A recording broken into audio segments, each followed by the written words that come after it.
What's happening? We live. We live all by ourselves. All right. I got two peeps in here. I don't know why it won't. Hang on. There we go. Murray. A Murray is in the house. What's happening? And ETR Garage. What's up, brother? I'm here. Blake, how's it going, man? Stone Cold Steve Austin in the house.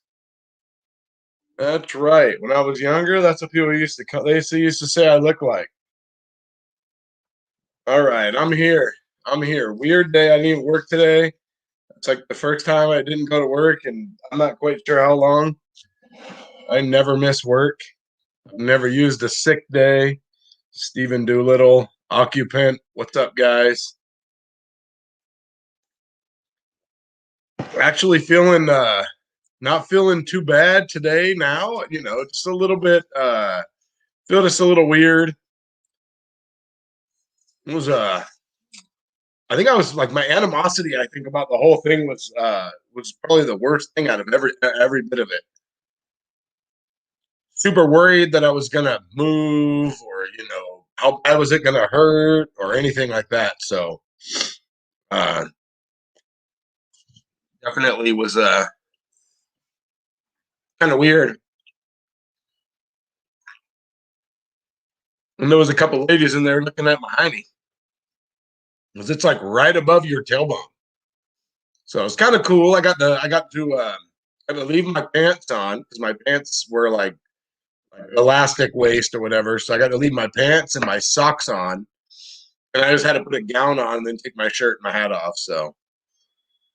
So yeah, not too bad. Laid around all day. Matthew Shaw, thank you for joining the chat. My back it's not too bad. West Main Auto, what's up, brother? It's not too bad right now. Just try to take it easy. Uh, they gave me a whole bunch of lidocaine shots, so kind of felt pretty weird from that. And then there was the epidural, and then that was just I didn't. There was the epidural was like just the pressure. Blue gloves, what's up, man? Uh, but not too bad. Actually, I mean, to be honest, I feel better today after having the lidocaine shots and the epidural and stuff like that than I normally would feel like on a regular day. So not too bad. Plus, I took it easy. I stayed in the chair. I didn't do any quick movements. That's why I went straight up to the wonderful scrap area. I'm in Mrs. Nutt's scrap area. And so I just came straight up here because I didn't want to take a chance on having to like duck out of the garage and run upstairs and all that good stuff. So sat on the phone forever and ever and ever today with T-Mobile and trying to get that figured out because I ordered because I called in to T-Mobile. I called into T-Mobile about my mobile hotspot not working in my garage, and so they had like a while back. They told me, "Oh, you like that ETR garage?" I know, right? So, anyways, I was on the phone with T-Mobile for a long time, and long story short, ended up they had sent me this like Wi-Fi booster. So after like I don't know 4 hours on the phone with T-Mobile, I feel like I became really good friends with them. I talked to a lot of different people. Um, they they ended up they sent me out. I mean, actually just got shipped a new Wi-Fi booster because the one they sent me isn't working, and then I ended up switching my home internet to T-Mobile. So it was kind of a good thing. So it's like faster home internet. So that's all on the way. So just so you guys know, what's been going on is for a couple years I have had a I have had a bulging disc in my lower back, and a couple years ago it happened, and the when it first started, like my left thigh would go to sleep, I couldn't feel anything.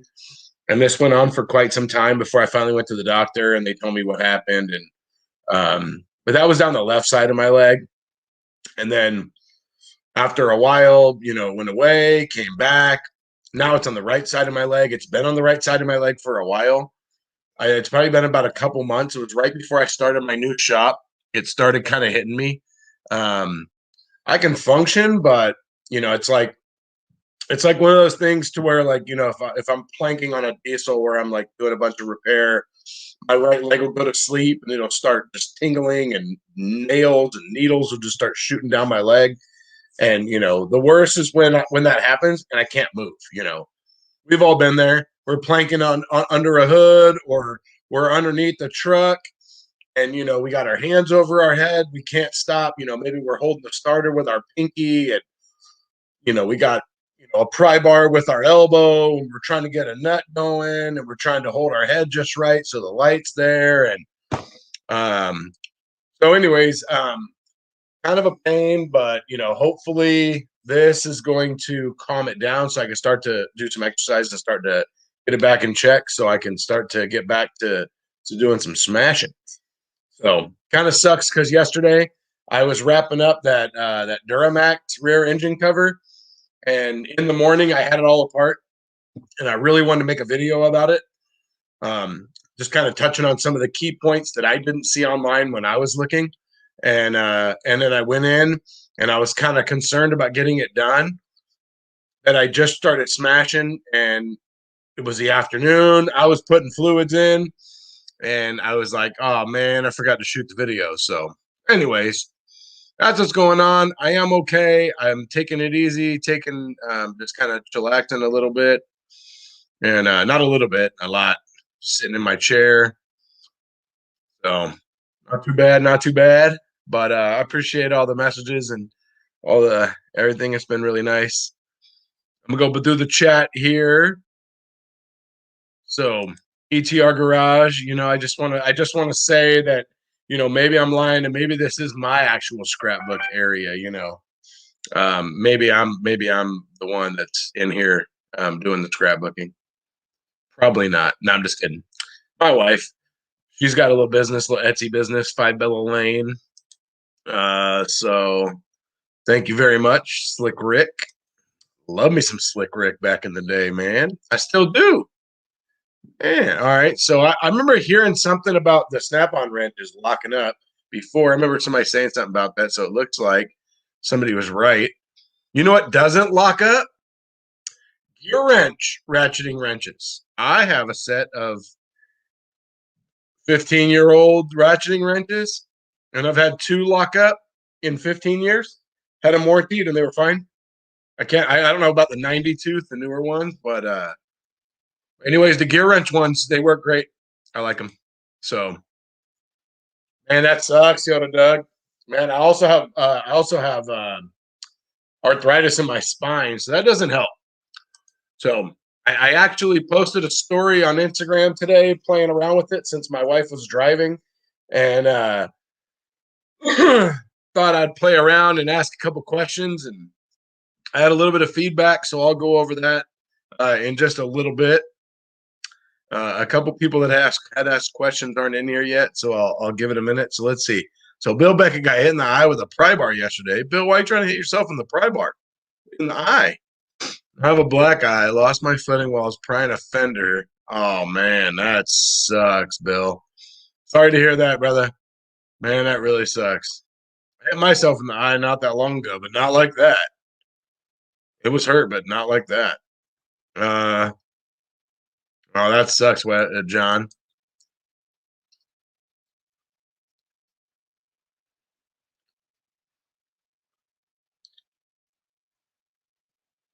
How about setting a cylinder head on a new head gasket? What do you mean? Yummy pain. What do you mean by what happened? That was bad. I missed something? Or did you mess up? Now I remember I was doing head gaskets on a 6 liter, and I didn't have I was doing I didn't have a picker or anything like that. I was just doing it with straight up gunpowder, baby. It was rough. Anyways, I accidentally set one of them down and bent it over. You know what? Wait, hang on. No, because yeah, I've done it to two different ones. I've done it. I did it to a 6 liter, and I did it to something else. I don't remember what else it was. What's up, Ag Tech in the house? Yeah, that sucks, Bill. All right, let's roll through. Everybody saying holla. Oh, here we go. Got a second shift starting in 5 minutes. Oh, well, thanks for stopping in, Yoda Doug. That was nice, man. I appreciate it. Oh, man. What is a fisher? I've heard of that. It's familiar, but I don't know what it is. It's not in your eye. No, what is that? I don't think it's in your eye.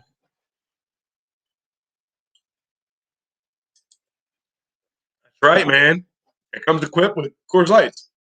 No, so I was a couple minutes late because my wife, so Mrs. Nuts was making dinner, and all of a sudden, out of nowhere, it started pouring. I looked outside, and it was hailing, like hailing hard, big fat ice balls.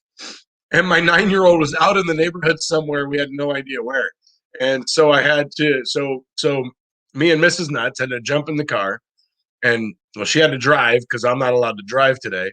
And so anyway, so then we had to go haul butt out. It's like, and it was sticking, like the sidewalk was slippery when you stepped on it. So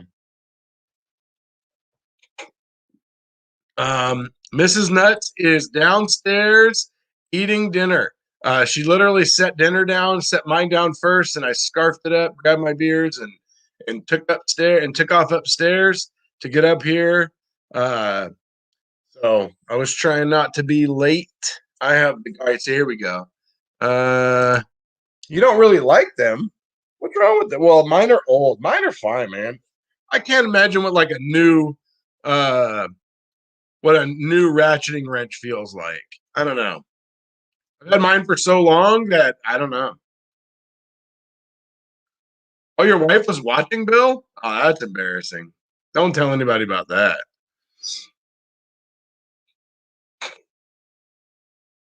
Oh, yes, Yoda Doug. I know exactly that feeling.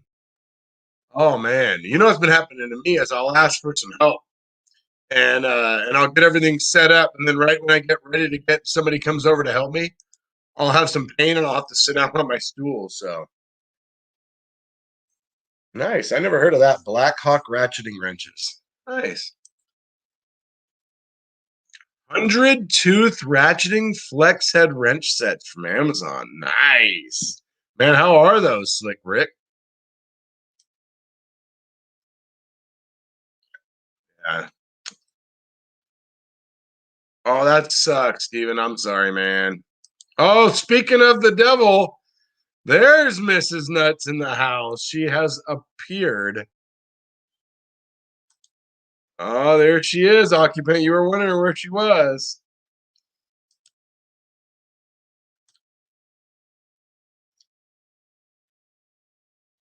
Holy crap. Wow, a 2020 ProMaster. And then that's like, I mean, I don't know how strong the front is. I don't know. Those ProMasters, man, they're funny. You guys ever seen a rack and pinion for one of those? The rack and pinion, it like sits flat, but the part where the steering shaft is like, I don't know, 16 inches long.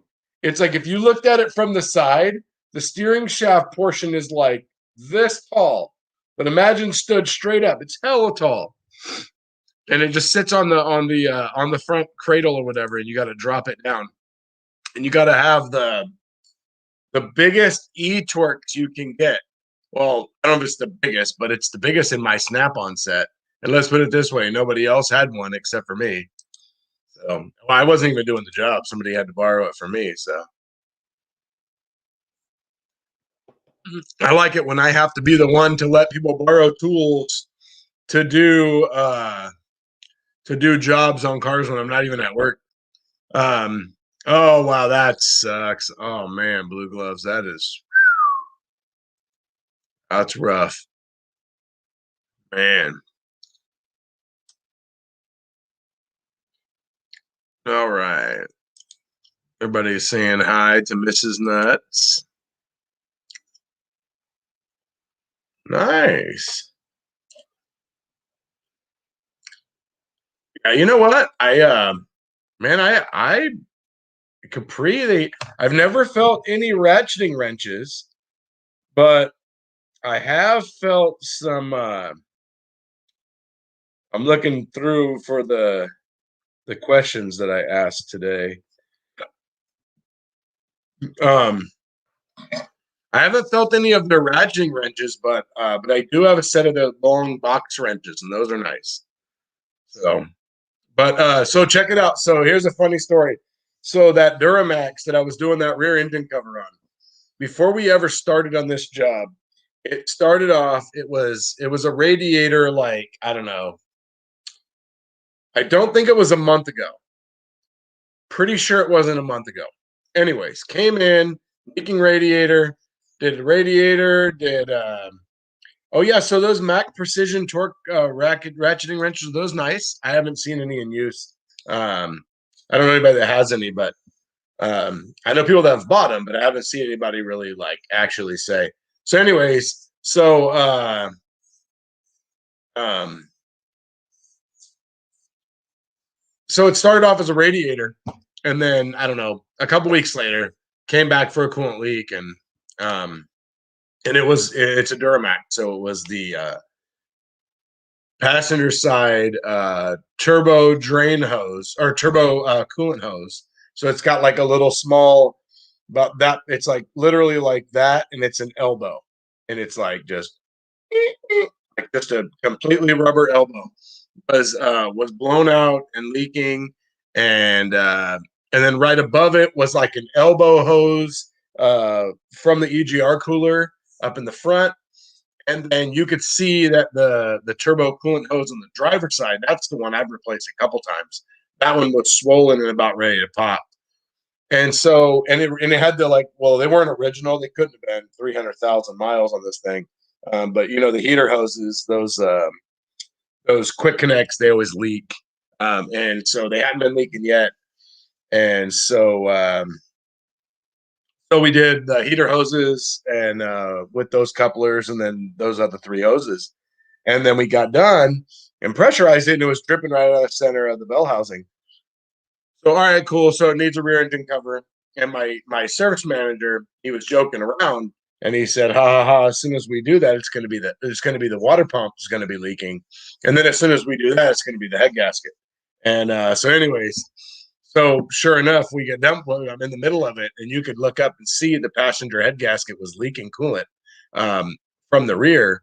Called the customer, and he was going to do it, but the only reason he didn't was he hauls commercial, and it's an '04, and it's got to have a DEF system for '04 for commercial, and so since it doesn't, he can't register at commercial, and so he was like, it's not the money. He's like, if I could do it, then I would do it. He's like, but I can't do it because of that. So I get all done and start it up, and then the oil cooler starts leaking coolant, like dripping coolant on the ground.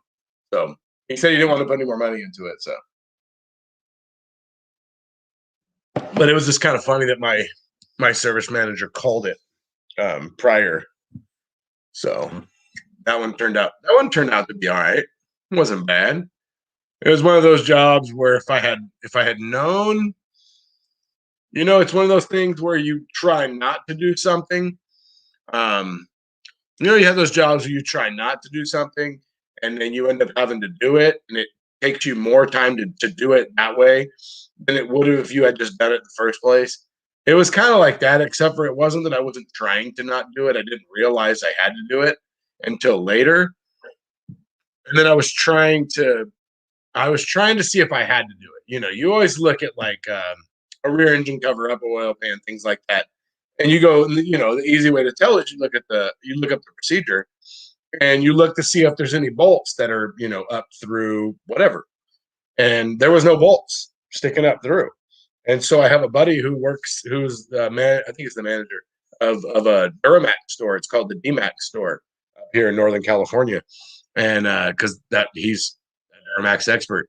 And I called him, and he told me all about, you can snake it out, but it's kind of hard to get it out. Plus the upper cover was leaking, the upper oil pan was leaking, so I end up going around my booty to get to my elbow.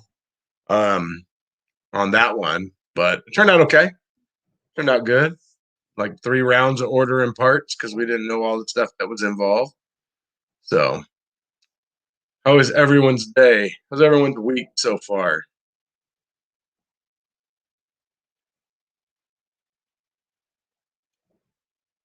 I had a power stroke come in right before I left yesterday, but I had to give it to someone else because I was going to be gone. So, it was one of those ones too. It was going to be it was a 6 liter. It was a 6 liter with it stalls sometimes, but when it stalls, you can get it to restart. And it had a code for secondary fuel pump circuit high and for fan clutch circuit high. So it means fan clutch and the fuel pump. Actually, actually, it might not need a fan clutch. I read about I had one not that long ago, and I was talking to a coworker, and we were talking about how that we had heard that sometimes the secondary fuel pump problem could trip a fan clutch code. I never found it in the diagrams, but I don't know. It came up. We were looking up one that it was one that had a fuel lines cut, and so it was on that one. They ended up being standpipes and dummy plugs. But anyways,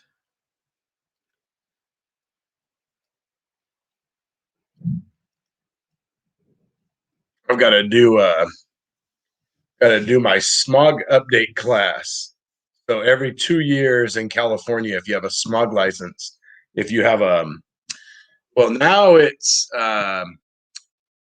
if you have a repair license, so you can do. Used to be one license, and that one license allowed you to do smogs. You could repair smogs. You could do whatever. Didn't matter. It was a smog license, one. And then now there is uh, an inspector license and a repair license. So the inspector license means you can only inspect cars.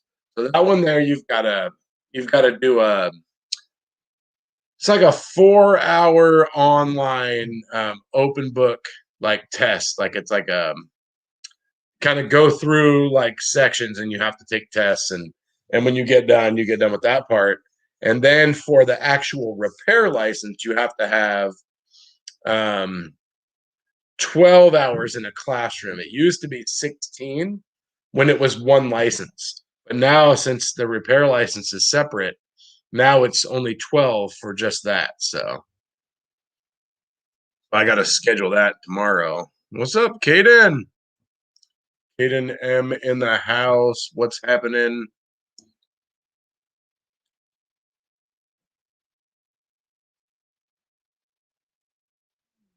Oh, Power Stroke dude in the house. What's up, man? Hey, so if you guys know about the TTS, the text talking shop. So every day that we put a video up. Well, we missed a couple days, but we've been trying to put up a video about an electrical testing component that we like to use, and we talk about the goods and bads. It's not like a how-to; it's just talking about it. So anyway, so today Kentucky Tech, he put his up, and his was actually really cool. If you guys haven't seen it, you guys should go watch it. Not to promote the page, it is strictly because it is a tool that you should own, and you will come across a vehicle like this where if you don't have something similar to this, then you will end up biting yourself in the butt because you will check. It is basically a poor man's test light.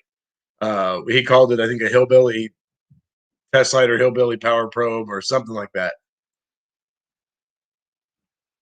basically the concept is this: you can go to one end of a wire and you can check for voltage. You can have voltage, but just because you have voltage does not mean amperage is flowing. And so a lot of times, if you ever see like a really tricky diagnosis or something like that, they'll tell you to go wire in a headlight bulb in between 2 points to see if the bulb lights. If the bulb lights bright, then there is voltage and current can flow. If it doesn't light, then current isn't flowing and you have a problem in the wiring, the connection, something like that. So anyways, it's a good video to watch. And then he has like on a big old long roll of wire because he works on semis. So, all right. So I asked for some questions and I was trying to, I don't have who answered them. I was hoping to be able to do that. I just kind of screenshotted all the questions. So anyways, all right, I'm going to go over these questions that I asked.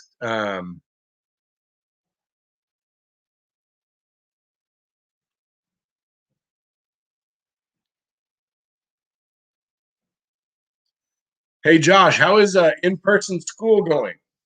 I see you've been going to in-person school. I see that on the I see that on your YouTube video. Steven, are you talking about Kentucky Tech?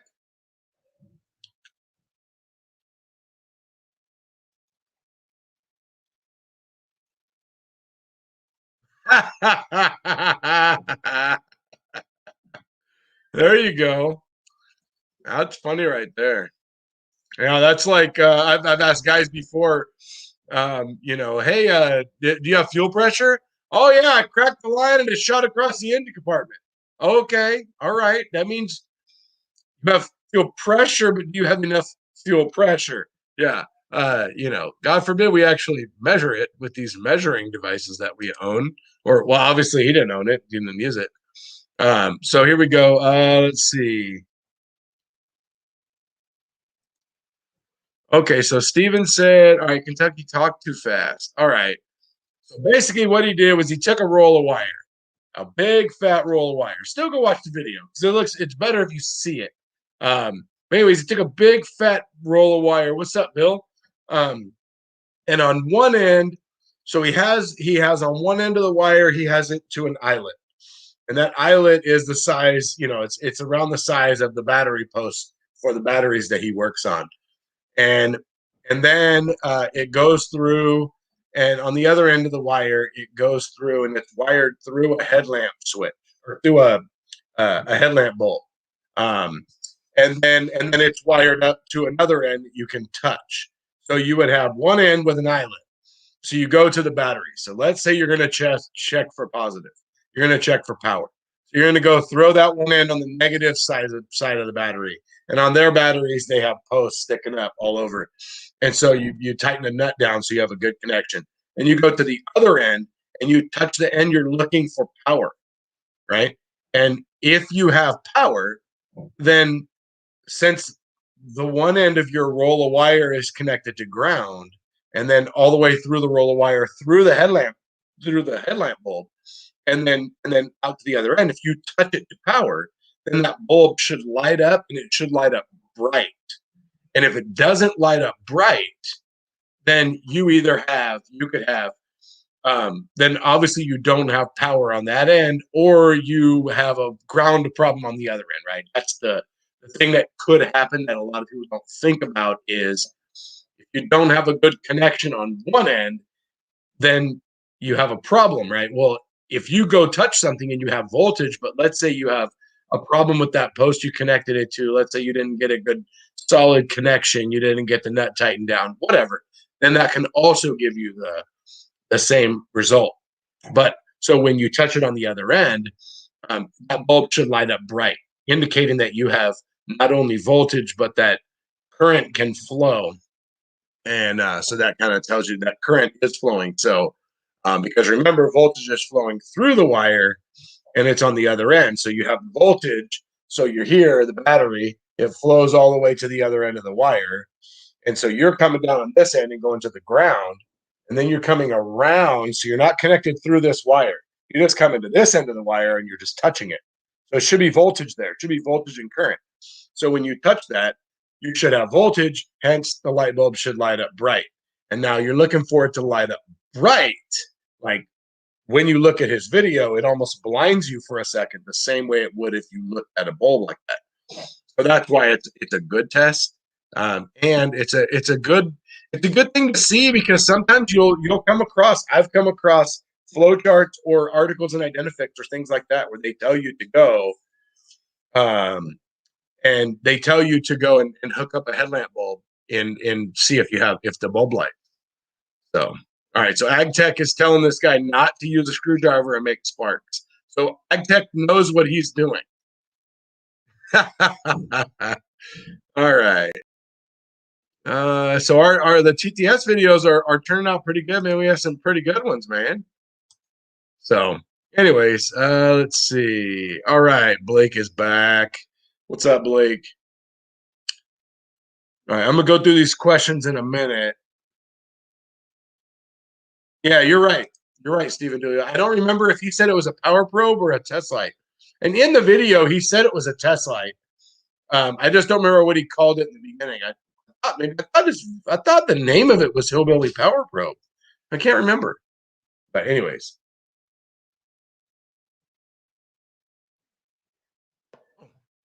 Hang on one second. Mrs. Nuts needs her computer. Say hi, everybody. Hi, guys. All right. Thank you. You're welcome, baby. All right. Still with me? I didn't lose anybody? All right.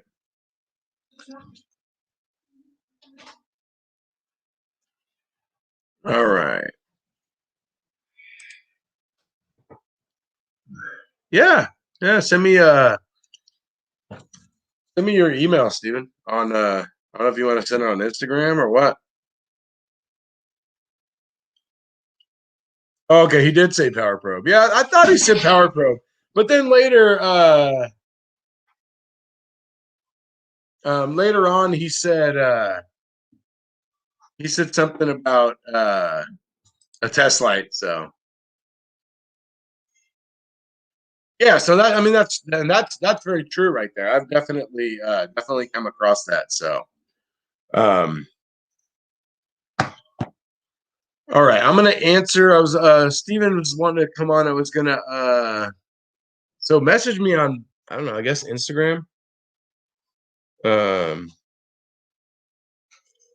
was going to go over a couple questions that were asked. I asked earlier for a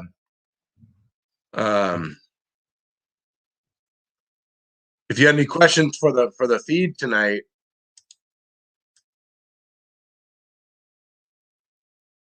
Oh yeah, okay, yeah. There's all kinds of stuff now. That's nice right there. So you don't have to wire up a wonky system. I'm gonna try to get. I try to get off by 8. I'm on till 8:30 at the latest, John. So, all right. So the first question I got was somebody was asking to talk about along the lines of the health as a tradesperson. So, man, the health in this industry, in the trade, in the, depending on, I mean, if you're, electrician, plumber, automatic, mechanic, whatever kind of industry you work in, health is huge. You got to take care of yourself. You really do. I wish that I had, I don't know, my wife has said something a while back about, probably a couple years ago, about doing yoga. Saying, how do I think doing yoga would help, being under dashes and, all kinds of awkward positions and things like that, that yoga would probably help. And I just kind of was like, whatever. But now that I've gone through all of this, man, I'll tell you what, man.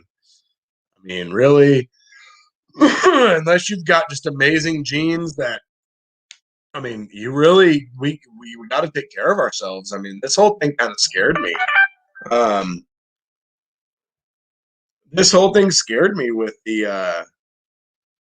um, with everything that happened with me. So, um, you got to take care of yourself. I mean, think about it. Like, if this is what you did. Let's say you invested, 20, 25 years of your life, or, 10 years, whatever. Let's say you went to school. I went to school, and I went to a trade school, so it wasn't cheap. I mean, I still had the student loans from that. But anyways, so you spend all this time, you spend all this money, and then one day you can't do it. What do? You still owe student loans, you still owe whatever, and you can't do this industry anymore. Or let's say you've invested a bunch of money in tools. I mean, okay, I know people are saying that tools are still going for a lot. I guarantee you, if you went and tried to sell all the tools that you owned, you wouldn't come out near what you paid for them. So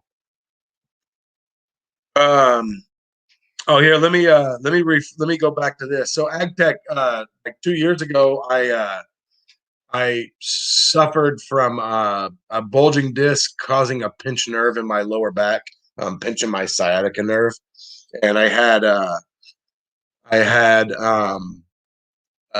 some bout. Well, in the beginning, it was really weird. It was a really long process. Anyways, long story short, I went to physical therapy. I was able to get it to subside, to go away. He told me to always suck in my stomach and keep doing these exercises. And of course, I did it for 6 months. It went away, completely went away. I stopped doing it. 6 months later, I was back in his office, and he said this happens all the time. People do this. They do the exercise for 6 months. It goes away. Then they're back to see me 6 months later. But anyways, so it's been flaring up for a while. For the past 2 months, it's been flaring up pretty bad. Where I know, give me 1 second, Stephen. I was just answering AgTech.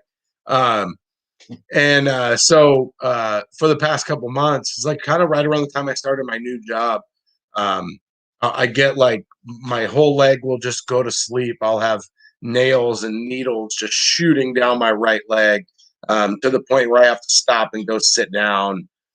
If I walk, like I went to walk around, we needed to have our fence repaired, and I had to walk around the neighbor's house. So I live third house from the corner.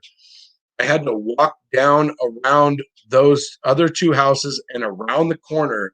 And by the time I got to like the second house around the corner, my leg was on fire so bad, and it just, I had to walk home, and it just gets really really rough. So I know I haven't. So at nighttime it's rough sleeping. When I roll over, I cry out in my sleep. I've woken myself up crying. Mrs. Nuts doesn't sleep sometimes because I cry out all night long. So it's pretty rough. So anyway, so today I went and had an epidural that's supposed to give some pain relief, but it can take up to 3 weeks before it kicks in, and then I can start doing exercise, so I can start to work on it and get it better, so it'll go away.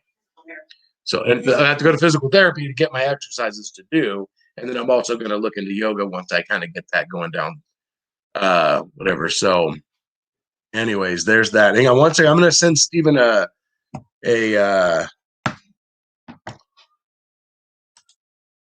give me 1 second. I'm going to send Stephen all right. I'll be right back. Give me 2 seconds. I'm going to send Stephen a message.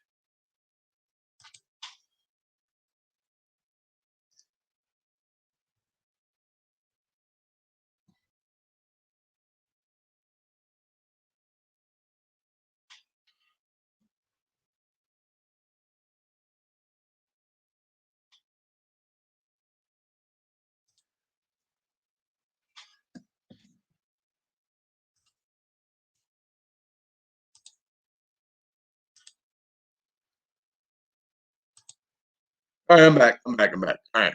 Sorry about that. Okay, Steven sent.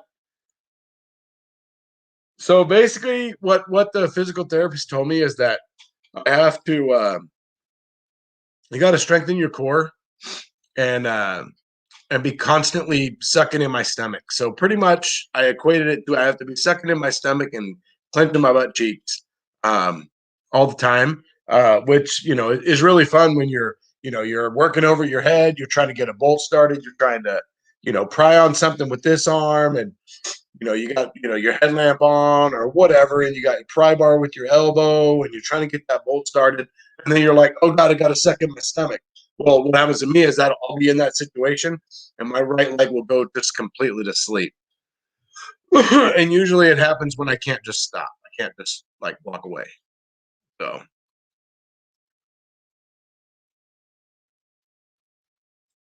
yeah, see, true, man. I'm telling you, even if you had time to, even if you had time to go and sell your tools and take your time, you still wouldn't get nothing near what you paid for it.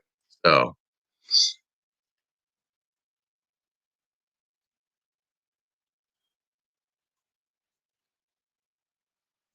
oh yeah. Yeah, I bet, man. That sucks. I take care of the lungs, man. Uh-oh.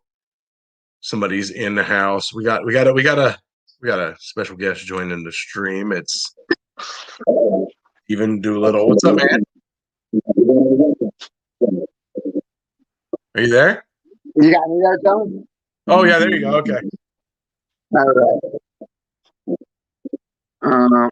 Yeah, I'm here. You hear me? I think so. I think you're dropped out. All right. So while I wait for him to get back on, another question was, what classic cars do I like? And have I got the chance to work on them? I have. I have worked on a few. So I did some. So back at my first shop that I worked at, I did welding, and I got the first ones I did a lot of exhaust, a lot of catalytic converters, a lot of failed smogs and stuff like that, and pretty. And so the first pretty job, no, actually, the first custom job I ever had to do was my truck. I took a '01 F-150, and what I did was it was dual in, single out exhaust. And so I cut the muffler off. I put a Flowmaster muffler on, and I did custom dual exhaust out the back and brought it out like diagonally. And no exhaust bending pipe card or anything like that. Just strictly coat hangers and just trial and error. And that was the first thing that I ever did.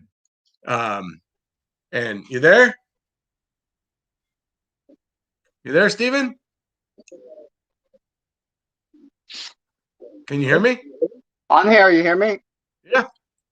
I was just finishing up this. And so people would ask me about classic cars that I'd worked on. Oh, looks like he's glitching out.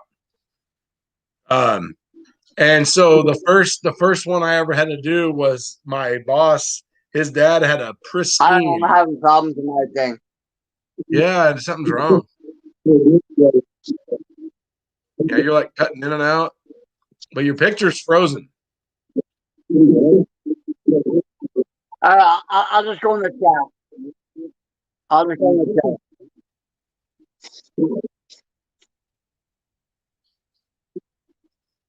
chat. I couldn't understand you.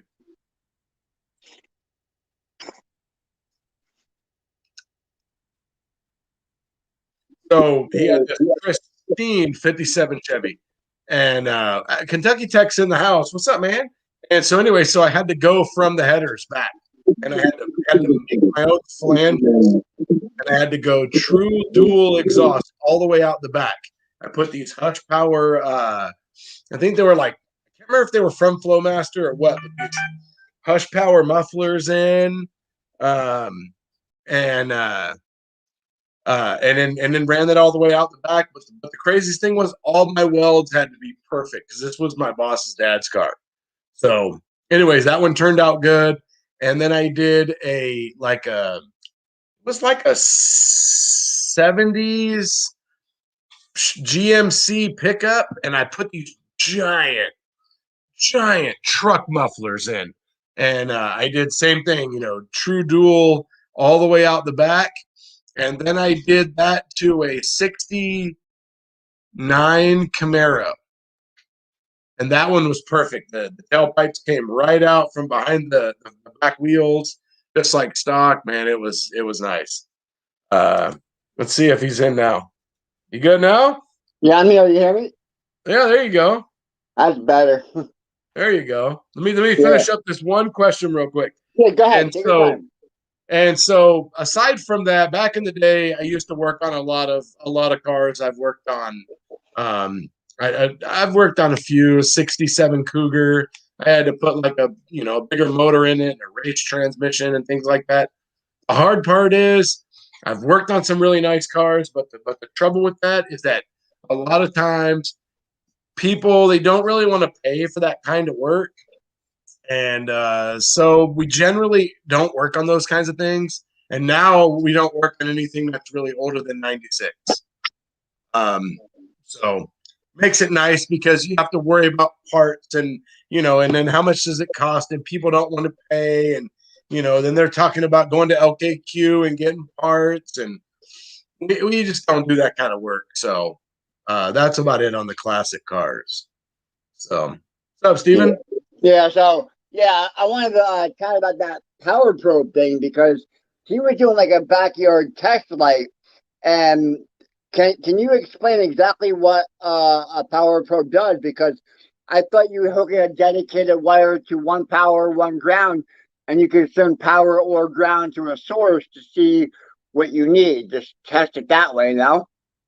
Well, yeah. So a power probe is a tool that is connected to power and ground. It has the ability to change over. It has the ability to read power and ground, Right. and it has the ability to apply power and ground. Correct. And when somebody said that, I was like, wait a minute. Yeah, I think I did remember seeing in the title that it said, hillbilly power probe. But then during his video, he said it was a homemade test light. And but I believe in the title it was called a power probe. But I brought it up because it's actually a really good tool, and it's something that a lot of people don't know about, and a lot of people don't understand that pressure and voltage, current and voltage are two completely separate things. It's kind of like okay, so take a Ford, for example. You can have a Ford. Let's say you get a Ford. It's a V8 Ford, and it's got PO171 to PO174. So we got bank 1 and bank 2 lean.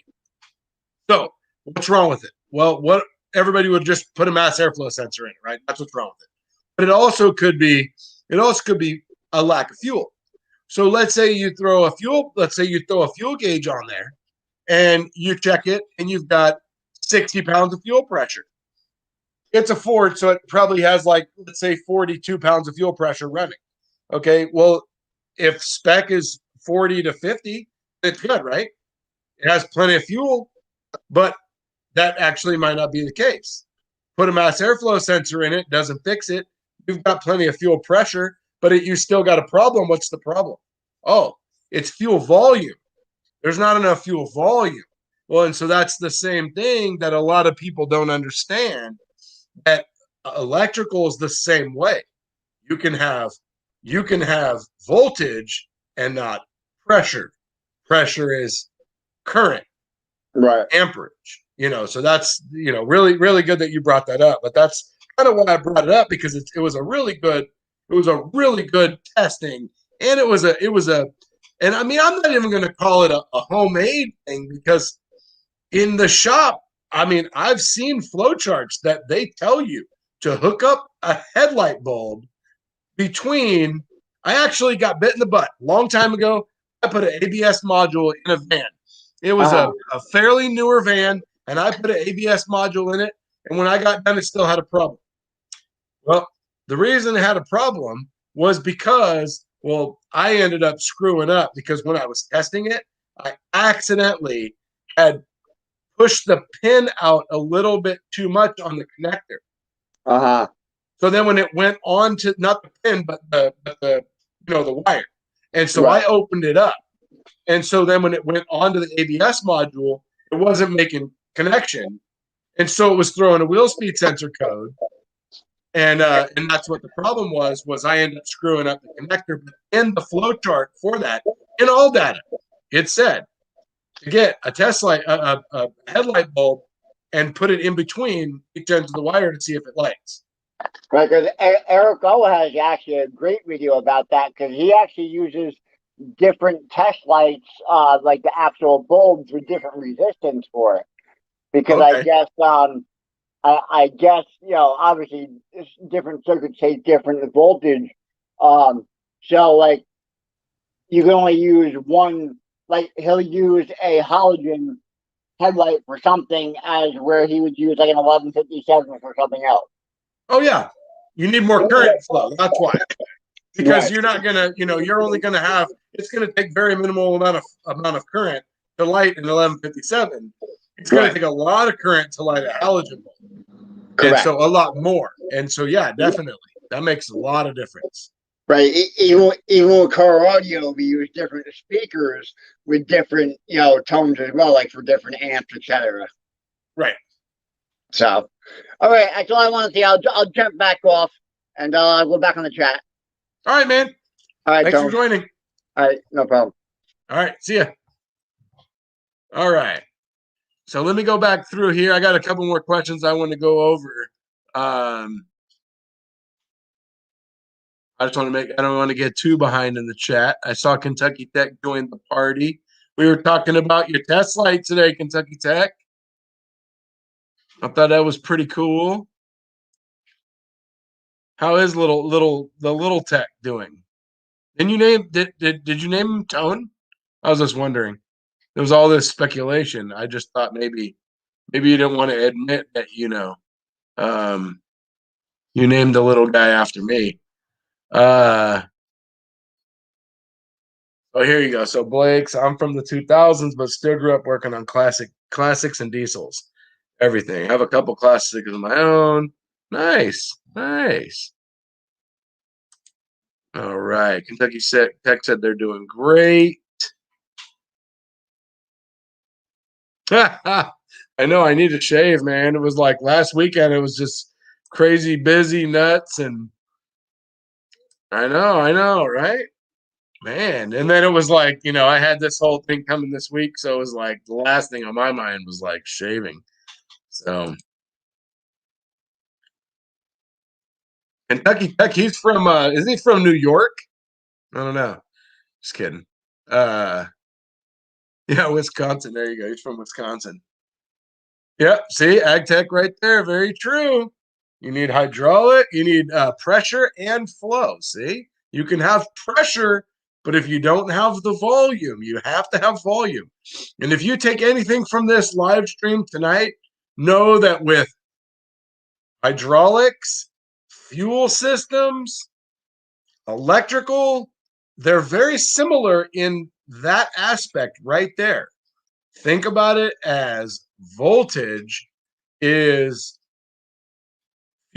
checking fuel pressure or having hydraulic pressure, but then think about amperage as having fuel volume or hydraulic fluid volume. You have to have the volume. It has to be there. So, I know. Here's an example. Let's relate it to a diesel, okay? And I'll tell you, this happened to me. All right. Old shop. I was the foreman. I went to work with my old one of the manager. We came together to work. We got moved to this one store to make a profit. Anyways, first diesel that we ever worked on together. This fool got me some. I'm pretty sure they were like BWD injectors for a 5.9 Cummins. All right. So whatever, we were new to working together, and so whatever, I put them in. All right.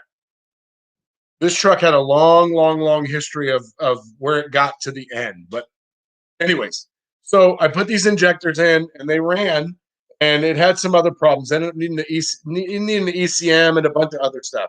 Anyways, got to a point where it wouldn't start. And I was still newer at working on diesels. And I couldn't figure it out because when I hooked up the scan tool said I had X amount of fuel pressure in the rail.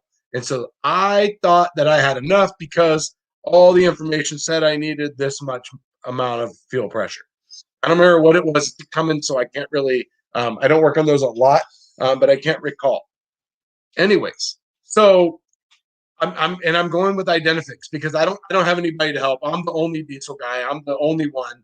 And so I'm going back and forth with Identifix, talking to him on the phone, testing this, testing that, testing this, testing that, putting a bunch of unnecessary stuff on this truck.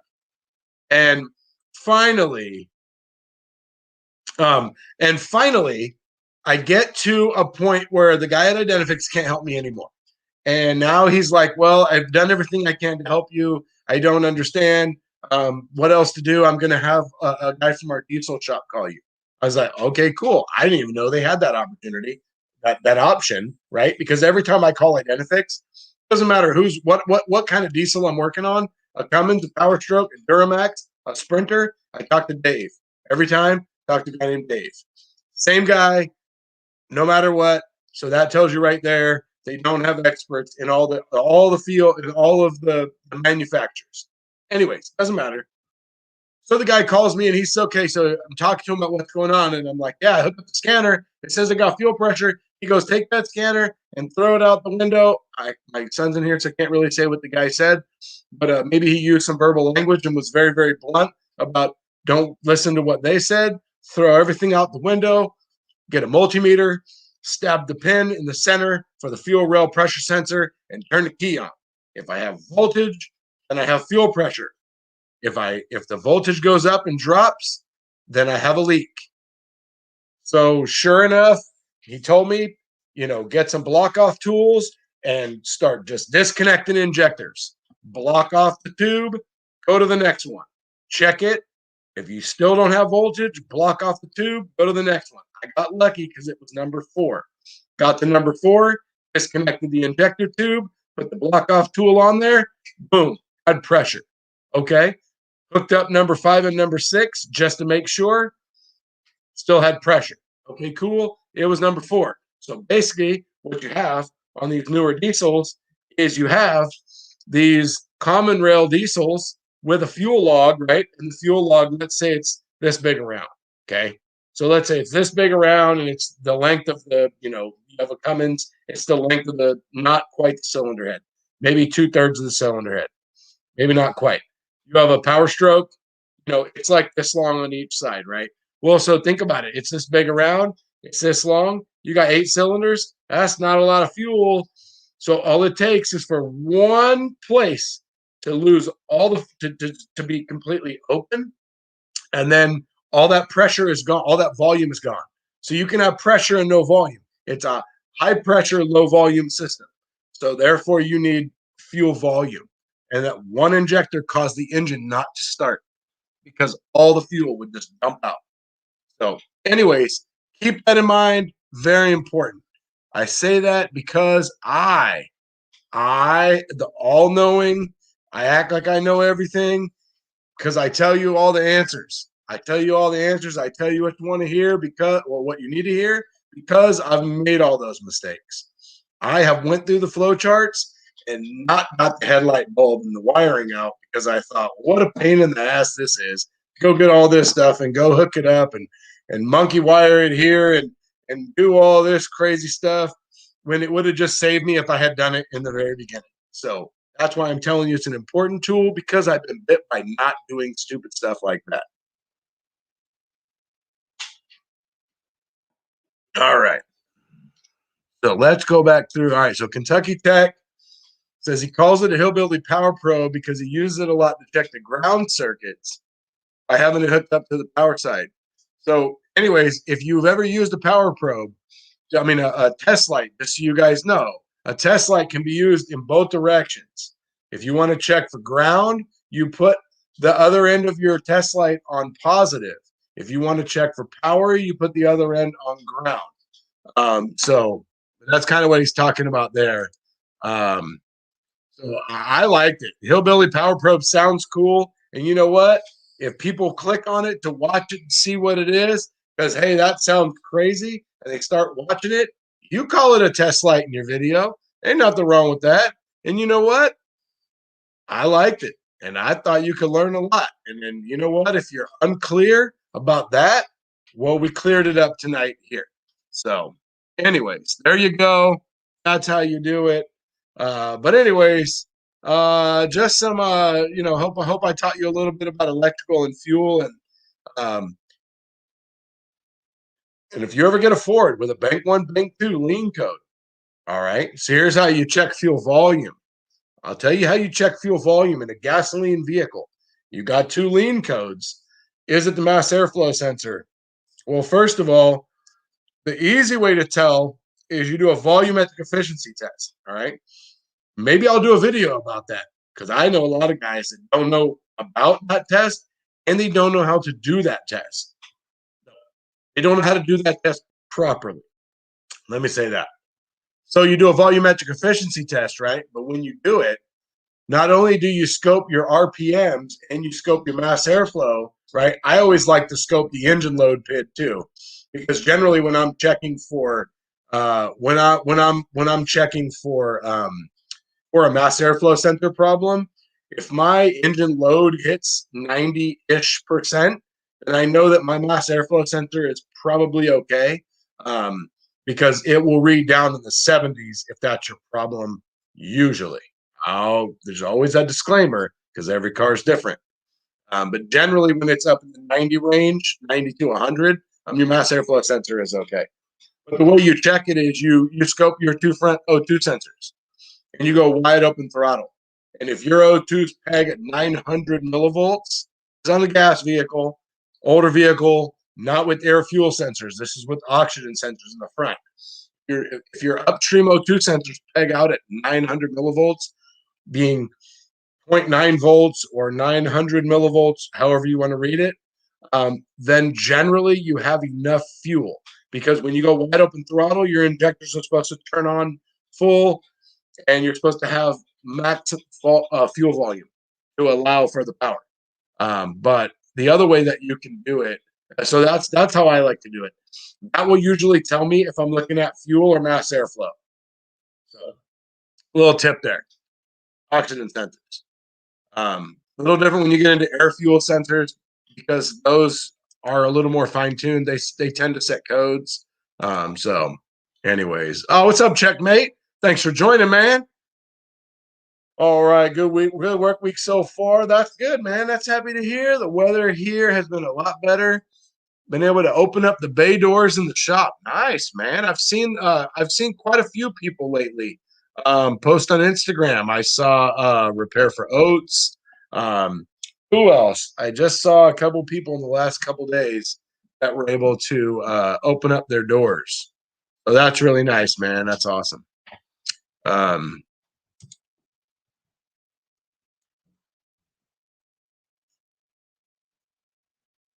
All right. What did I miss? What did I miss, John? Man, I'm trying to touch on all the points here. I'm trying, man. You can only do so much.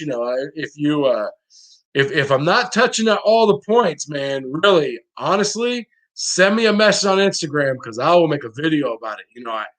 What I try to do on these, I try to not spend too much time on one thing, unless it's like a topic like when we were talking about a 6-liter and trying to talk about how it works and things like that. But try to keep it moving along, and because I got a lot of guys in here that work on big trucks and work on big diesels, big giant diesels, like way bigger than what I work on, and like hydraulic stuff. What are you talking about?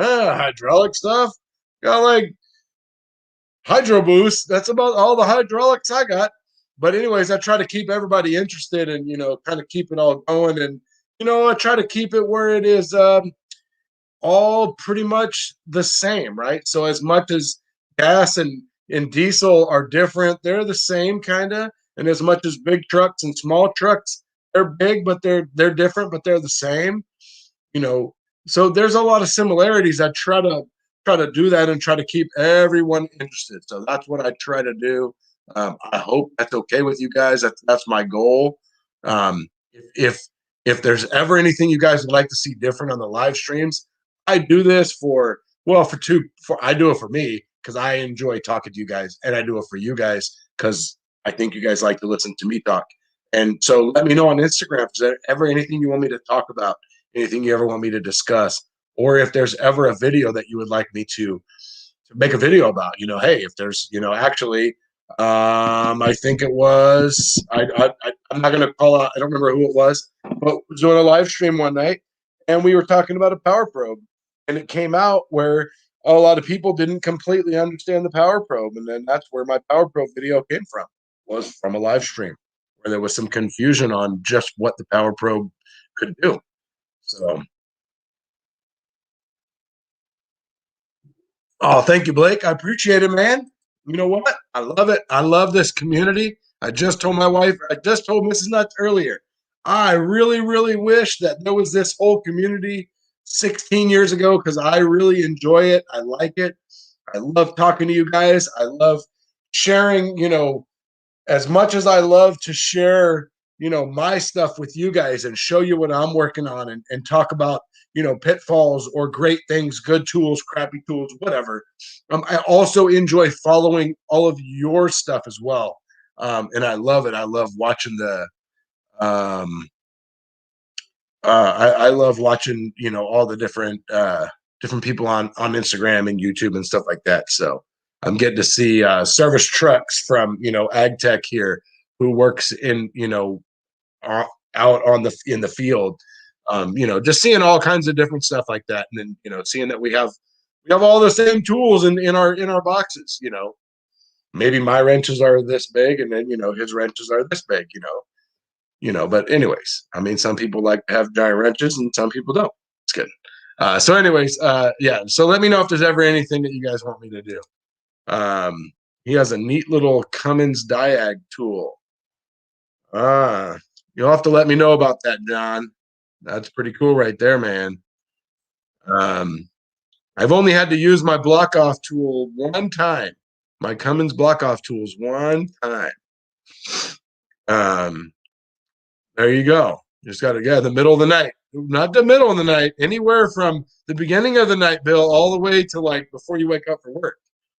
If you're about to wake up for work and you wake up like a half hour early, you probably could catch Jude on. I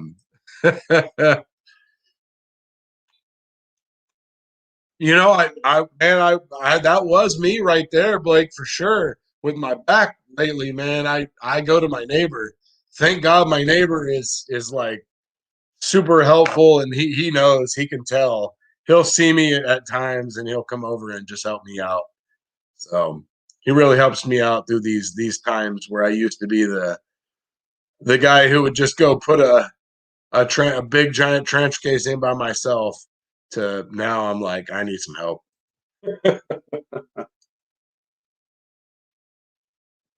Oh, my bad, John. Oh, I misunderstood what you said. Oh, trying to read. It's been a long day, man. I've done a lot of nothing today, so it's kind of tiring sitting around not doing anything. Almost having a nap like 6 times. Every time I would almost fall asleep, somebody would come in or ask me something. Or I was on hold with T-Mobile forever, and then the stupid wait music would like change to like death metal. And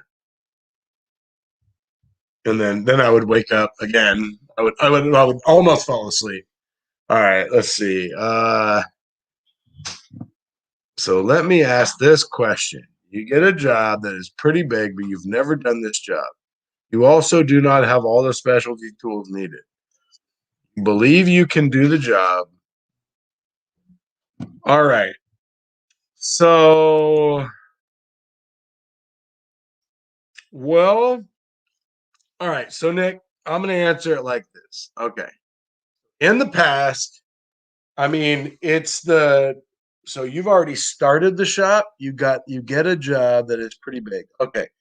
So what I will do is, so for me personally, the shops that I've worked at have always known that I do the procedures. I either have a pretty good understanding about things enough to know if I need to look them up, I generally look them up. And so if I do have to come after the fact and say, hey, we need this special tool, they don't get, they don't get mad at me. I'm just like, hey man, I'm sorry I didn't look it up, or, I didn't think that I needed it, or I just missed it. Or sometimes I've had some where like the newer cars where you get a car. I did a 2017 Honda, and I had to pull the head off, and there is no procedure to do it. It's like, it's kind of like looking up a heater core. If you look up a heater core on a let's go look up a heater core on like a 2000, I don't know, 16 Cummins, and you have to go to 11 different subsections to find all the information, right? We'll do this. Okay, but to do this, you have to do this. To do this, you have to do this. To do this, you have to do this. And before you know it, you're, 17 clicks, links into the flow chart. Well, that's how that Honda Civic was to do a head job on it. And it was really, really difficult trying to figure out all the information. You're trying to read through like, all these different. So how do I handle the anxiety? Well, I guess part of me, I've been doing it long enough to know that I know when to look it up and when not to. Okay, I'm not really answering your question though. How do I handle the anxiety? Well, you gotta, I'm gonna bring it back to Mrs. Nutt's favorite saying. You gotta let it go, Elsa. Basically, it's like this. You do your due diligence and you look up your jobs. You get a BMW that needs a starter, and you recommend intake gaskets and starter bolts and a starter, right? And you get, a GM 350, and you sell an intake manifold, and you're recommending an oil change and coolant because oil goes through it, right? And it needs to have the oil change. And then you look up all these jobs and you do it right. And then one time you mess up, you screw up, you forget. You just overlook it. You don't realize it. You didn't think about it. Whatever it is, it doesn't matter. And you just have to say, you know what? This isn't my normal practice. And hopefully I didn't just start at a shop that is going to get mad. Hopefully I've been where I am long enough to where, they know that I don't operate like this, so they're not going to be upset with me. But I mean, you can't really let it eat you up.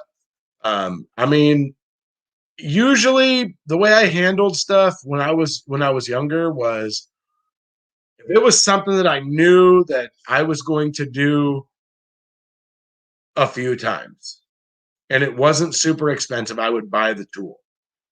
If the tool was expensive, then I would not. I would tell the shop that we need it and that I'm not going to spend $200 on a special tool that, I may not ever use again. Now, Nick, the other key is that you figured this out before you take it apart. Once you take it apart, that's the worst time to let them know that that you need it.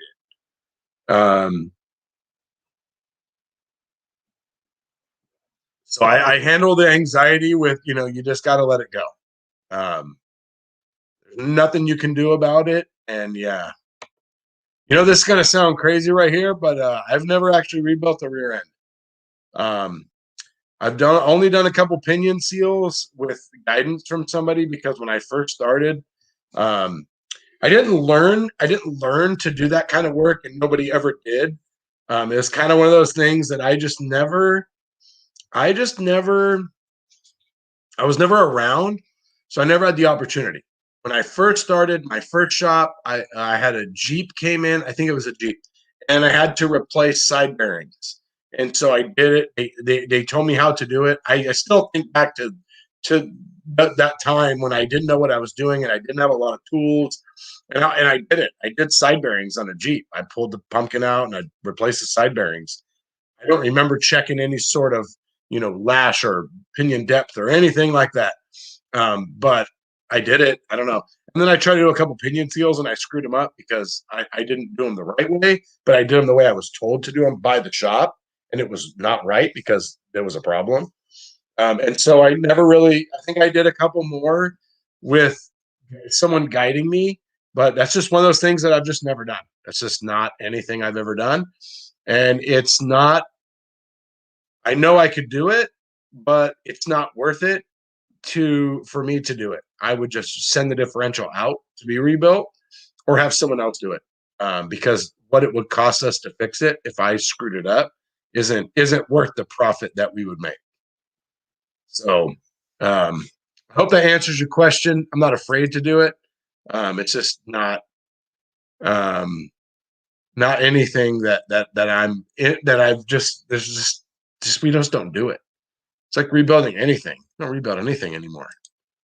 So I remember when I first started, water pumps were a core. Most water pumps, there was a core on a water pump. And a lot of times you get rebuilt water pumps. So kind of like now you get rebuilt power steering pumps and starters and all that good stuff. So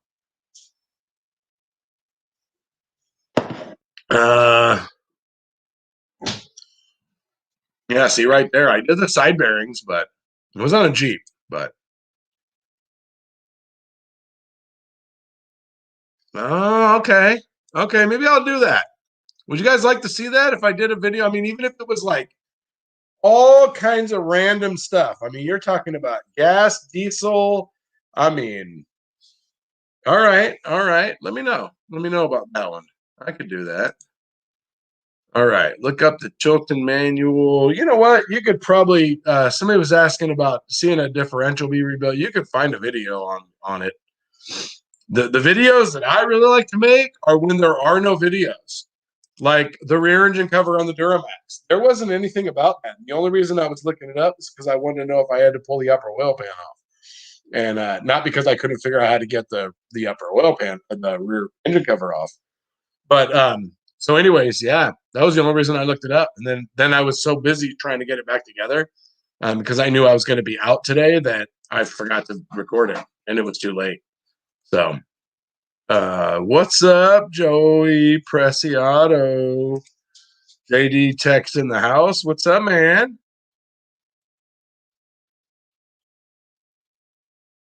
Tony, he's not asking about the shop. He says it's the first time doing that job. Never did that job before. How do you handle the stress?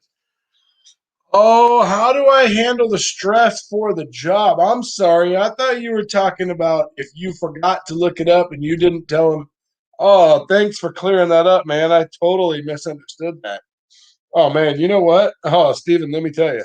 I mean, hang on.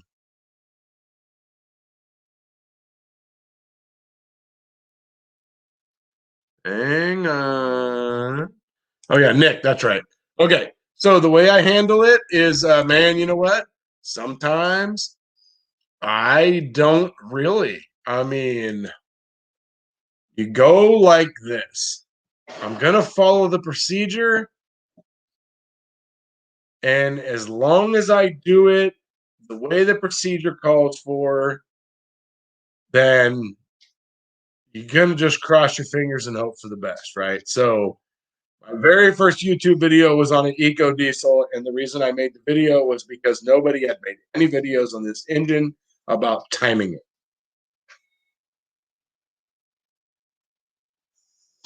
Taking this thing apart, there's no timing marks, there's no nothing.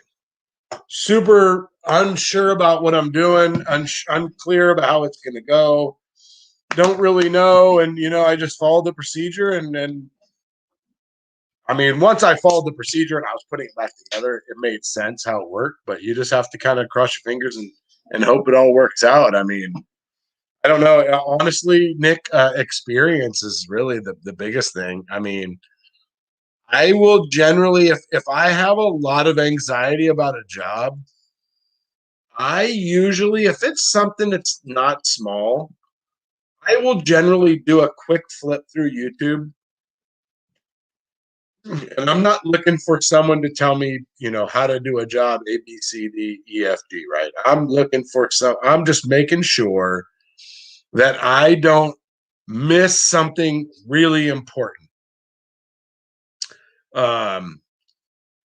That's how things get broken. That's how you forget about stuff. That's how you mess things up. And so I generally will do a quick little skim through just to make sure that there's nothing then I need to worry about. And really experience is the other way that you're gonna start to get over that. And when you do 5, 6, 7, 8, 9, 10 of those jobs where there is a little bit of that, that feeling in your gut, where you're just a little bit like on edge about it, and that it goes right, and then you're going to be like, okay, cool, and you're going to start to feel better. So, kind of not really the answer you were looking for, but really the only answer I can really give you is that it's gotten to where I'm getting better at it. I've been doing it for longer, and so I don't have that, doesn't bother me as much. What's up, Justin Dow in the house? What's up, brother? How was work? You know what? I have a couple questions I need to go get back through here. Okay, so somebody asked me how long have I been wrenching and what got me into wrenching. All right, so I've been doing this for about 16 years, and the funny thing is, I knew nothing about cars when I first started. So I had done a lot of different industries. I'm not going to name them all, but a lot. And every time I would not have my job in that industry, whether it be out of season or lack of experience, whatever, I couldn't find another job in that industry. And one day, after pushing the pavement for like 2 months of going literally door to door to door in Benicia, looking for a job, I couldn't find one. I was at home watching a show on TV. I was eating lunch, taking a break. I was out in a shirt and tie every day, every single business. I don't care if it was a lawyer's office. I went in there, and one day I was at home eating lunch, watching TV while I ate before I went back out. Saw a TV show for an automotive trade school and thought, for some reason it made me go to their website and read everything about it. Never knew anything about cars except for that I never wanted to work on them. And went down there 2 days later, toured their campus, and I started 3 weeks later, and then that was the beginning of my career. That is how that was how that happened. And then somebody asked me how I landed such an amazing wife. They said they've been looking all over. You know what? Just gonna answer Mrs. Nutt's question by saying I just happened to be on Match.com at the right place at the right time, where this little hot school teacher was looking for a hunk of a mechanic, and we just connected, and here we are. That was my wife's funny little question there. Somebody did ask 12 valve or 24 valve Cummins, which one is better in your opinion and why? I don't really have a why. I just know that the 24 valve is better. I like the 24 valve better. The 12 valve is a lot simpler, but I like the 24 valve. It just runs better. I don't have a lot of experience with the 12, but the 24 is just a lot better in my opinion. So don't really have a why to that answer, except for I just think it's better. And but I don't have a lot of experience with the 12 valve. So all right. So a lot of people saying hi, Miguel Martinez. All right. So Miguel, I hope you're still on here. All right. So Miguel gave me some advice and some pointers. Hang on, I'm gonna go ahead. I'll be right back. 2 seconds.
Okay, I'm back. All right.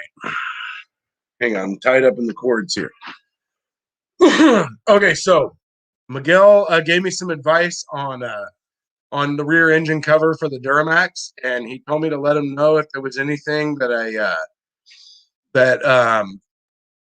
how his advice went. So Miguel, if you're listening, okay, to do the rear engine cover on a '04 Duramax, you do not have to take the upper oil pan off. All right, there are no bolts that go up through the upper oil pan. So what you have is first of all, you have a turbo drain tube on top, and it's about that wide, and it sits on top of the cover. Okay. Then you have two dowels that go through they come through the block into the rear engine cover. Then you have two dowels that go up from the oil pan, the upper oil pan, into the cover. So what you have to do is you have to pry the turbo drain tube up. You have to pull the cover up at the top and pop it out of the dowels. So I talked to a Duramax store, a buddy of mine, and he told me that they don't take the upper oil pan off unless it's leaking, and then they'll sell that part of the job. So I took it off because mine was leaking and because I didn't want to mess around and have it leak when I got done. I wanted it to be sealed properly. So Miguel, you didn't leave anything out. But you don't have to take it off. But I mean, I would recommend that someone do take it off, especially if they don't know what they're doing. So I just wanted to just tell them that because I hadn't got a full chance to, because it's done now and it's all done. So, all right.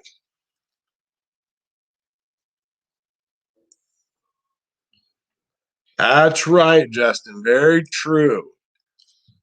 All right. Cheers to you. I hope your work has been good. We're talking about how the weather was down. Oh man, the weather was super nice, and then it rained here, and it was like hailing earlier. All right. There you go, Justin. And you know what, man? No matter how good you get, man, you can diagnose all day and still lose your butt.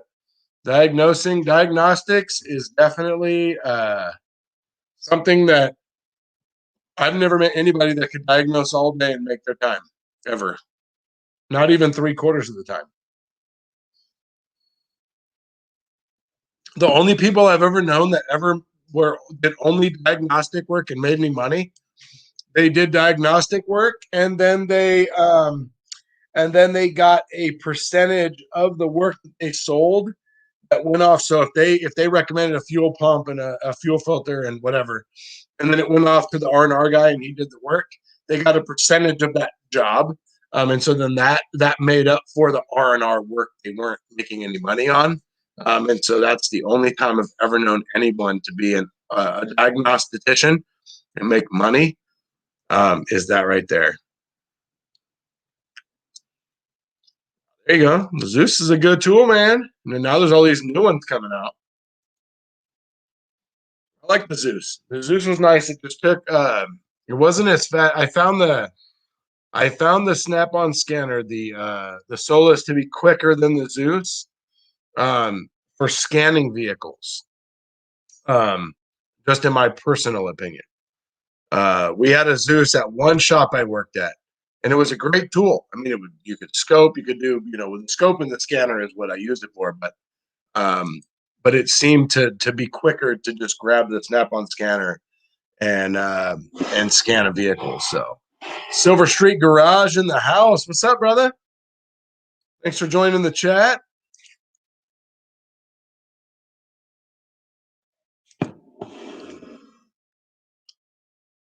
You have to. Okay, so all right, so Miguel's asking about on that Duramax. I still might make a video on that, just talk about it. I don't know. I really wanted to, and really kind of bummed. Anyways, there's no way you can't pull those. Those studs have to come out because the tube actually has to be lifted up to get it out. What I had to use was the way the cover sits is, so you guys understand, is, hang on, I'm trying to do this. So it's kind of like that. So you can see the stud on this side sticking up, but the stud on this side you can't see. It's down behind the cover, but it's under the exhaust. Oh, you don't have to take the exhaust down either, Miguel. But anyways, so I was able to use an e-torqued wrench for the driver's side one. And one of my coworkers had a little tiny quarter drive that had it had like an inset bit thing. Hard to explain, but it was basically you had to have an e-torques, but it could only be like probably that tall all the way together. And so like with a socket and a ratchet, it was like that, so and the wrench wasn't tall enough. So luckily my coworker had that. And so I had to borrow that. I had to borrow a bunch of stuff from him because I don't work on Duramaxes. So I didn't have a 36 millimeter 12-point socket because I would have to get out my 3/4 inch set. But the socket and a 1/2 inch ratchet fit barely in between the fan shroud and the balancer bolt. And so it's enough to where you don't have to, it's not going to fall out. But anyways, I had to borrow the socket for that because I only have 3/4 inch sockets, so it would have been too big. And then he had the flywheel holding tool that we had to use because oh, have a good night, Ag Tech. Thanks for joining, man. So I had to so the Duramax, the flywheel bolts. So somebody just asked me this week if I had the 250 foot-pound torque wrench or the 300, I think someone said. I can't remember. Well, anyways, I found out that I have the 250 foot-pound Tech Angle torque wrench. And the way I found it out was those flywheel bolts for the Duramax they're torque to yield. Use them once and throw them in the garbage. So they're 58 foot-pounds and then 60 degrees and then 60 degrees. Let's put it this way. After the 58 foot-pounds and 60 degrees, okay, when you go to torque it the second time, so my torque wrench did the 60 degrees the first time. The second time, at 6 degrees, I had already exceeded 300 foot-pounds. And my torque wrench was beeping at me, telling me that I had to so basically what I had to do was I had to get a paint marker, and I had to do it old school way. And I had to paint marker straight up on all of them. And then I had to use like my, I don't know, 3 or 4 foot. I think I have like a 4 foot 1/2 inch breaker bar. And I had to use that to turn it. And I could barely turn it. I mean, those bolts were so damn tight. That's the man. Oh my God. So, anyways, that's awesome right there, Justin. Man, that's what you wanted right there, dude. That's fantastic. I'm super stoked for you. That's the man with some really cool Instagram stuff right there. Go check that guy out. Silver Street, throw your Instagram up in the chat. He has some really cool stuff there. I like to check his stuff out right there. Oh, you know what? Oh, so here's a funny thing about that, Bill. LKQ, I actually had an interview with them. It's a company out of Texas. They wanted me to come work for them. They are a mobile diagnostic company. It's not LKQ. It's well, it is, but it isn't. And they do mostly body shop stuff. And you're working on almost all like new stuff. You have all factory scan tools, and you're doing a lot of the audio stuff. Yeah. So, yep. I almost went to work for them. Yeah, man, Blake. I hope you don't get any tornadoes, man. That's a bummer, dude. Man. Yeah, we have the shop I'm at now. We have two scanners at the shop. We have we have the Solus on one side, and we have the Modus on the other. So it's kind of nice that we have a scan tool on both sides of the shop. Plus, we have an Autel on the other side, and then we have some like Chinese Mercedes laptop, and yeah, that is awesome that Justin's being able to use that. So I know, man. Sorry, man. I almost had a nap like 5 times. It's like when I go downstairs, I'm gonna take my contacts out. I'm gonna be asleep in like super quick. All right, Bill. Good night, man. Thanks for joining the stream, brother. It's been so weird not being at work today. Oh, Justin, you weren't on earlier, so I'm out today. I went and had an epidural today for my back. So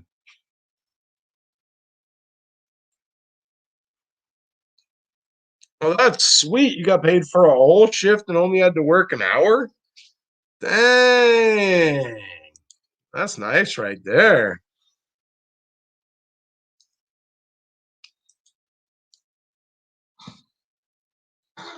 Yeah, it's it's LKQ, but it's like a whole new division. It's like a whole it's not even LKQ. It is, but it's not it's weird. I remember when they first talked to me. I was like, "Get out of here. LKQ doing diagnostics? Seriously? I don't even want to buy parts from you guys. Why would I let you guys diagnose anything for me?"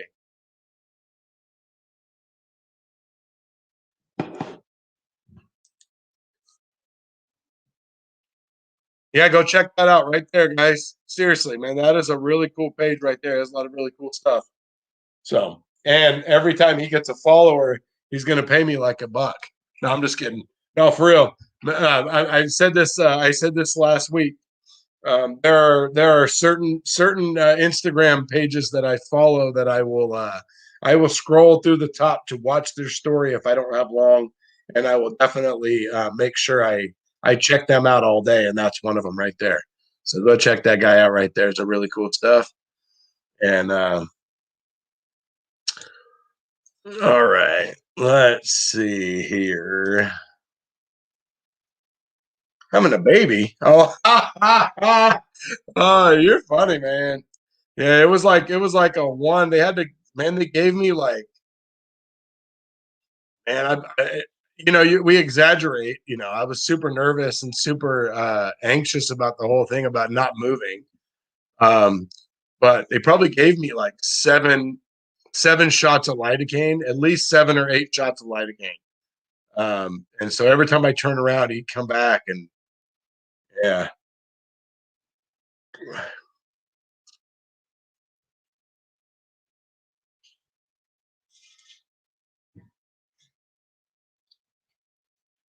yeah, for sure. Let us know what you get, man.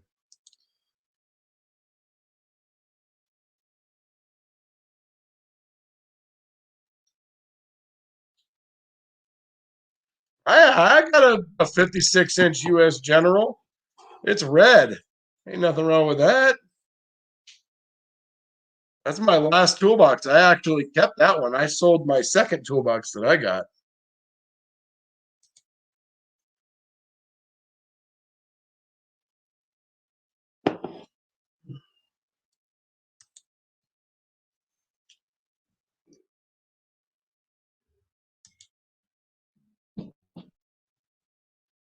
You done?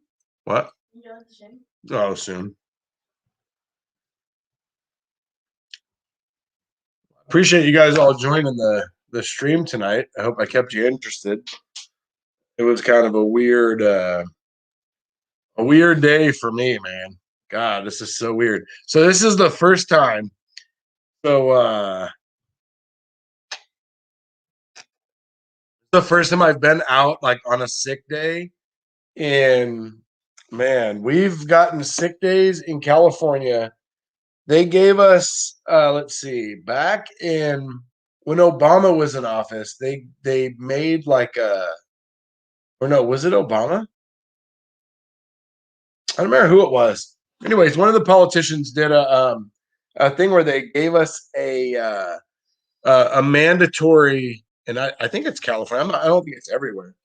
A mandatory 3 sick days a year. So no matter where you work, I know there's like limitations as far as what they have to offer you or not. But anyways, so for years I've been getting these 3 sick days a year. I would say probably at least 5 or 6 years. I've never used one ever. I don't miss work ever. I go to work no matter what. So today and tomorrow, and maybe Friday. I don't know. He told me to call him tomorrow and see how I'm feeling. So, oh man, the back surgeon. Oh, that sucks. Yeah, this was my um this was my last thing. So getting the epidural and then doing the exercises and strengthening my core. If that doesn't work, well then obviously, that's the only other option right there. But we definitely don't want to go down that road if I can help it. So. Jose Lopez, what's up, man? Thanks for checking out the stream. I appreciate it. I'm tired today, guys. I'm sorry. I don't think I'm as full of energy as I normally am. It's weird not working. So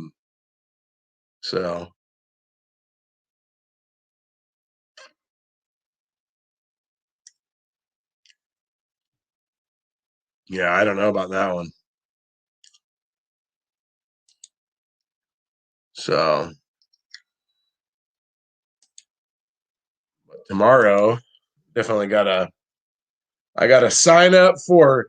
Oh man, so now that I'm getting used to so I the ASE app, right? I made that video about the ASE app, and it's been awesome because I haven't had to take an ASE in a while. But so they don't offer that app. They don't offer it for uh for